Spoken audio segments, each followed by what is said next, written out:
Hi everyone.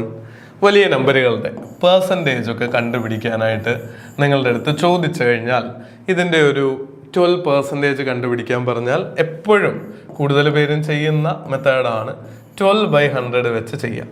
എന്നാൽ ഇതിനെ ഒരു എളുപ്പ വഴിയിലൂടെ നമുക്ക് ചെയ്യാൻ നോക്കിയാലോ? ഈ 3690 ഒരു 12% കണ്ടുപിടിക്കാനുള്ള ചോദ്യമാണെന്ന് കരുതുക. ഇതിൻ്റെ 10%, അതായത് ഡിവൈഡഡ് ബൈ 10 എടുക്കുക, അല്ലെങ്കിൽ 10% എന്ന് പറഞ്ഞാൽ 1/10 ആണ്. അത് 369-ഉം അതുപോലെ തന്നെ 1% എന്ന് പറയുന്നത് 36.9-ഉമാണെന്ന് നമ്മുടെ മനസ്സിൽ തന്നെ കാൽക്കുലേറ്റ് ചെയ്യാൻ പറ്റും അല്ലേ? ഒരു ഡെസിമൽ മാറ്റി കുത്തിട്ടാൽ 1/10 ആവും, ഒരു ഡെസിമലും കൂടി മാറ്റി കുത്തിട്ട് കഴിഞ്ഞാൽ 1/100 ആവും. അതാണ് പെർസെൻറ്റേജ്. ഈ ഒരു ആശയം നിങ്ങളുടെ മനസ്സിലുണ്ടെങ്കിൽ 12% കണക്ക് കൂട്ടാതെ ഈ മൾട്ടിപ്ലിക്കേഷൻ ഒന്നും ഇല്ലാതെ തന്നെ കണ്ടുപിടിക്കാനായിട്ട് സാധിക്കില്ലേ?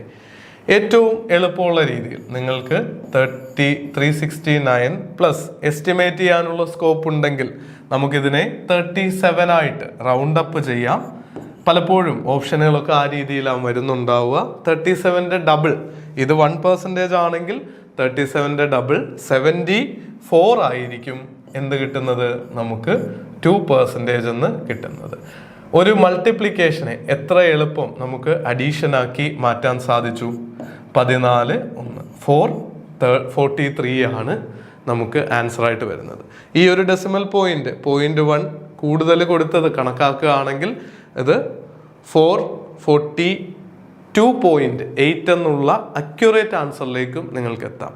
ഇതേ രീതിയിലുള്ള ഷോർട്ട് കട്ട് ടിപ്പുകൾക്കായിട്ട് ഏത് പ്രായവും ആവട്ടെ, ഏത് കോമ്പറ്റേറ്റീവ് എക്സാമും ആവട്ടെ, നമുക്ക് സിസ്റ്റമാറ്റിക് ആയിട്ട് ഒരുമിച്ച് പഠിക്കാൻ i+ന് ഇപ്പോൾ കോംബിടെക്സ് എന്ന് പറയുന്ന ഒരു കോഴ്സ് ഉണ്ട്. നിങ്ങൾക്ക് കൂടുതൽ ഡീറ്റെയിൽസ് ഡിസ്ക്രിപ്ഷനിലും ആദ്യ കമൻറ്റിലും കാണാം. i+ ടീമിനെ കോൺടാക്ട് ചെയ്ത് കഴിഞ്ഞാൽ വളരെ അട്രാക്റ്റീവ് ആയിട്ടുള്ള ഒരു ഫീസിൽ, വളരെ കുറഞ്ഞൊരു ഇൻവെസ്റ്റ്മെൻറ്റിൽ വീക്ക് ഏരിയകൾ ഇംപ്രൂവ് ചെയ്യാൻ നമുക്ക് ഒരുമിച്ച് മുന്നേറാനും സാധിക്കും. All the best. Thank you.